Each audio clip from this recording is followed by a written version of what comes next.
वंदे मातरम। मुद्दा भारत का इस मेरे मित्र श्याम गिरी इनके चैनल में मैं अनिल थत्ते आप सबका स्वागत करता हूं। मुझे मालूम है थोड़ी गैप आ रही है, उसकी कोई वजह भी है और अच्छी वजह है, बुरी नहीं है, बताऊंगा कभी। मगर गैप है थोड़ी, अभी नहीं होगी, हो जाएगा रोज। तो मैंने आज का जो सब्जेक्ट लिया है वो है, क्या हुआ, राज ठाकरे परसों बोले कि ठाकरे और पवार ब्रांड खत्म करने की कोशिश की जा रही है। आगे चल के उन्होंने बोला कि मगर ठाकरे और पवार ब्रांड कोई कभी खत्म नहीं कर पाएगा महाराष्ट्र से। उन्होंने आगे चल के ये भी कहा कि अगर ठाकरे और पवार ब्रांड खत्म हो गए तो महाराष्ट्र नहीं रहेगा, महाराष्ट्र भी खत्म हो जाएगा और यहाँ का मराठा मानुस भी खत्म हो जाएगा। इसी के ऊपर आज का आपका वीडियो है। जो सच्चाई है वही आप चाहते हैं सुनना और मैं भी वही बताना चाहता हूं। हाँ, हमारे राजकीय मतभेद हो सकते हैं और उसके बारे में मैं पर्सनली कुछ कमेंट कर भी सकता हूं, पर ऐसा विषय जब होता है कि जब लोग चाहते हैं कि भाई जो सच है वो बोलो, भले वो आपके लिए कड़वा हो, कभी हमारे लिए तो कड़वा आप बोल ही देते हैं। तो मित्रों, ऑनेस्टली मुझे एक स्टेटमेंट करना है जो बहुत सारे उद्योग के जो विरोधक हैं उनको पसंद नहीं आएगा। मेरा विधान ये है कि बाला साहब ठाकरे ने शिवसेना ब्रांड बनाई 100%। शिवसेना नाम का जो ब्रांड है वो बाला साहब की देन है, उनकी निर्मित ये क्रिएशन है। आप बोलेंगे कि ये जो ब्रांड बना तो क्या उद्धव जी वो ब्रांड उतनी ही ताकत से कंटिन्यू कर पाए या वो ब्रांड जो है वो धीरे धीरे लुप्त हो गया। वैसे हमारे बचपन में कितने रेडियो बोले तो मर्फी होता था, आज मर्फी का नाम सुनाई देता नहीं है। वनस्पति तूप बोले तो डालडा होता था, आज डालडा का नाम कभी हम सुनाई नहीं देते। ऐसे बहुत सारी चीजें हैं। हर एक चीज में उस समय जो ब्रांड था हमारे बचपन में, या हम 15-20 साल के हुए तब तक का, उसका नामो निशान मिट गया। ठाकरे ब्रांड की अवस्था बाला साहब के बाद उद्धव ने क्या की है, इस सवाल का मेरा एकदम प्रामाणिकता से जवाब है कि उद्धव ने बाला साहब का जो ब्रांड था उसको बढ़ाया भी और कम भी किया। आप बोलेंगे एक साथ दो परस्पर विरोधी विधान? नहीं, ऐसा नहीं बोल रहा।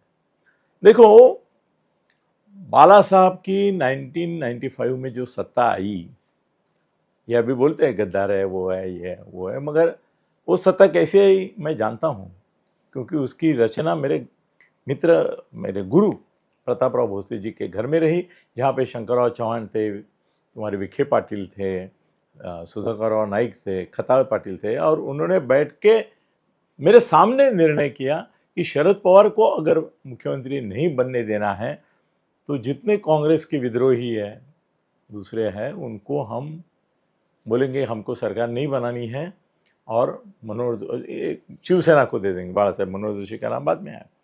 तो उन्होंने बाला साहब को मैसेज दिया कि आप सरकार बनाओ, हम आपको सपोर्ट करेंगे, हमारे सब लोग भेज रहे हैं।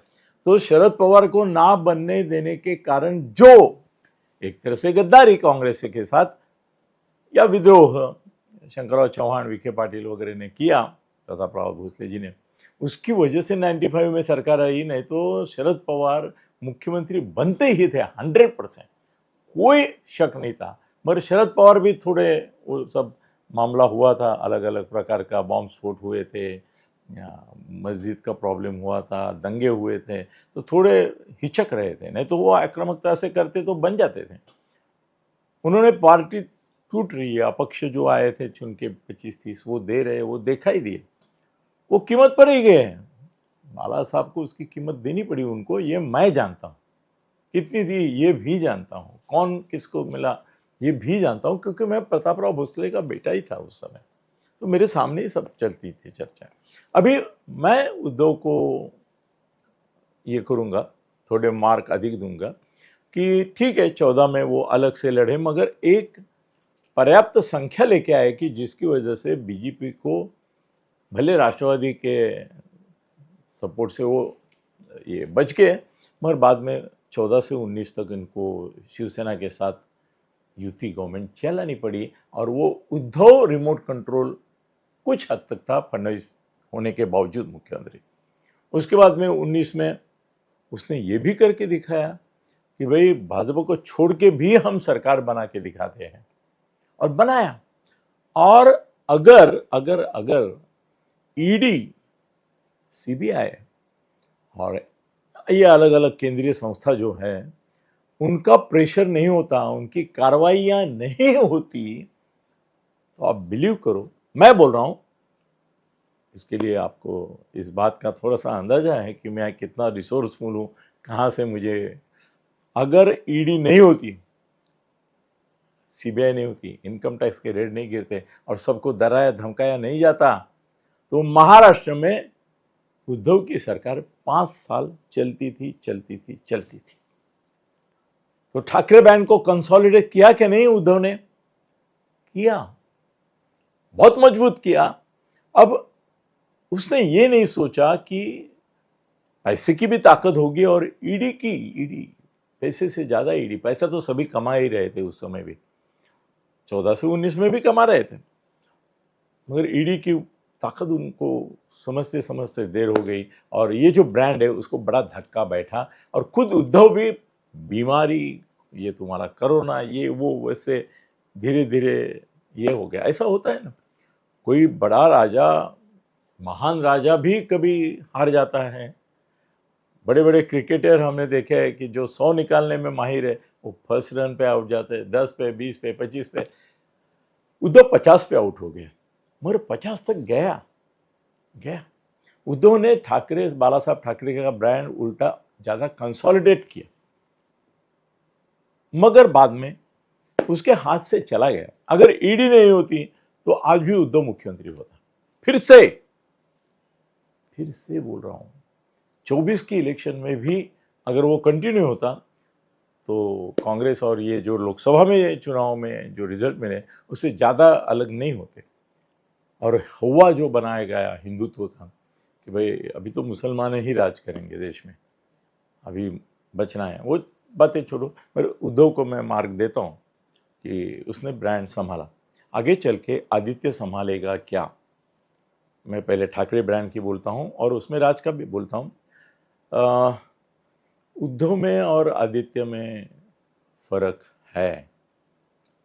आदित्य उद्धव ने संभाला हुआ, बाला साहब का जो ब्रांड है वो उतनी ताकत से संभल नहीं पाएगा। मेरे को कुछ बोलते हैं लोग कि भाई नहीं आदित्य भी संभल पाएगा, मैंने बोला नहीं, ठाकरे ब्रांड खत्म हो चुका है अभी, और आदित्य उसको आगे बढ़ा नहीं सकता। अब इसके ऊपर अलग वीडियो करेंगे, टाइम कम है, इसलिए मैं राज ठाकरे जी के बात आता हूँ। मुझे ऐसा लगता है दोस्तों, राज ठाकरे मेरे बहुत ही करीबी रिश्तेदार लगते हैं, ऐसा इतना भावना मेरी उनके प्रति है, सब जानते हैं। उनका हमेशा हित में ये करता हूँ, सोचता हूँ, मगर ऑनेस्टली बोले तो राज ठाकरे ये ब्रांड कभी बना ही नहीं। 4 लोगों को हाथापाई करना, मारामारी करना, ये करना, वो करना छोड़ो, मगर एक ब्रांड बनने के लिए उद्धव ने जो जो किया, सत्ता लाई, इतने बड़ी संख्या में नगर सेवक है महाराष्ट्र भर में उनके, ये हैं जहाँ पे कॉरपोरेशन 30 साल चलाई उन्होंने, इसमें से कुछ राज ठाकरे नाम के ब्रांड के हिस्से में नहीं आए।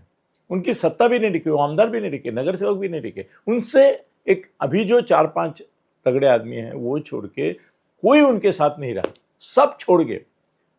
राज ठाकरे के पास आने वालों की संख्या जो है उतनी ही जाने वालों की संख्या है, और सत्ता पे आते तो कोई उनके साथ रहता ही नहीं। तो राज ठाकरे ब्रांड बना ही नहीं, ऐसा मुझे लगता है। और बनने के लिए राज ठाकरे जी को ही अभी कोशिश करनी है, तो अमित की क्या चर्चा करें। अमित तो खुद हार गया, हारा वो राजसी की वजह से, मगर हार गया। अभी यहाँ आते पवार साहब का ब्रांड का। पवार साहब शरद पवार ब्रांड थे, सुप्रिया ब्रांड बना नहीं सकती। सुप्रिया में वो ताकत नहीं है, वो बुद्धि नहीं है, कौशल्य नहीं है, वो जन संपर्क नहीं है, लोगों का दिल जीतना उसे आता नहीं है।